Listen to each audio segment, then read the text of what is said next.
Hey everybody, this is TJR. Abbey Road isn't the only album getting a 50th anniversary remix this year. About a month ago, Chicago's first album, entitled Chicago Transit Authority, also received the 50th anniversary remix treatment. This album is a particular favorite of mine, and it does feature some of their most enduring hits, including Beginnings, Does Anybody Really Know What Time It Is, and Questions 67 and 68. Now, there are a lot of reasons why you might remix an album. Of course, one of the most obvious reasons is so that you can resell it. But this can be forgiven if you do any of the following. 1. Give fans of the album something new to hear. You do this by bringing out details that might have been buried or heard only subconsciously. And hopefully, in doing so, you surprise the fans in a good way and increase their appreciation for the album. 2. Create better separation between the individual instrument tracks to give fans more of the feeling that they are in the room when they listen to the album. 3. Create better separation between individual tracks in order to hear more detail and clarity between the different instruments. And Steven Wilson's 2016 remix of Chicago 2 did exactly that. The separation of instruments allowed listeners to hear more clarity and detail between the different instrument tracks. Now, I enjoyed his remix, but I also feel that by creating that clarity, some of the beefiness of the original mix was unfortunately lost. At the end of the day, I liked both mixes, but for different reasons.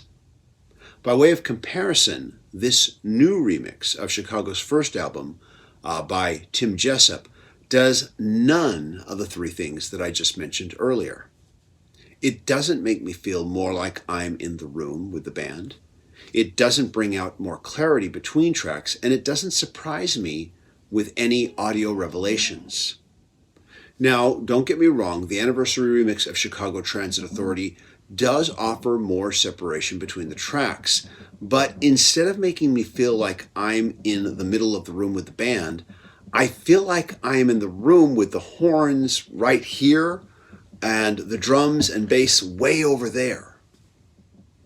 There is a great deal of what I can only describe as unevenness throughout this entire remix. And more often than not, the real audio casualty of this remix is the drums.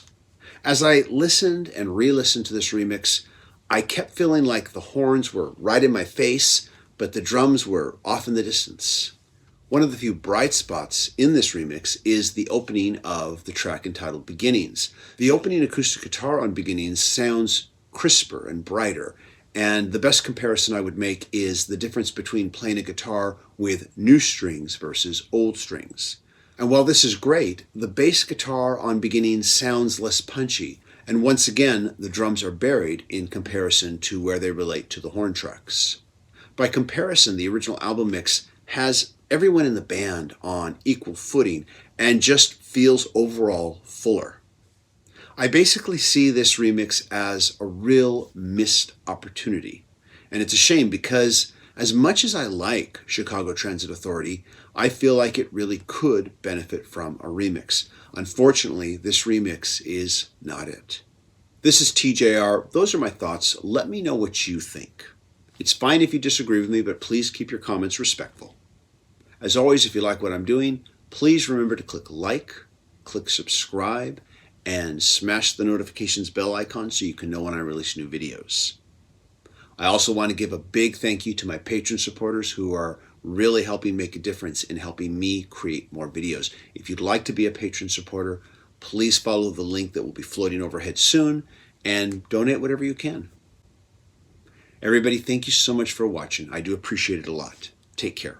Bye-bye.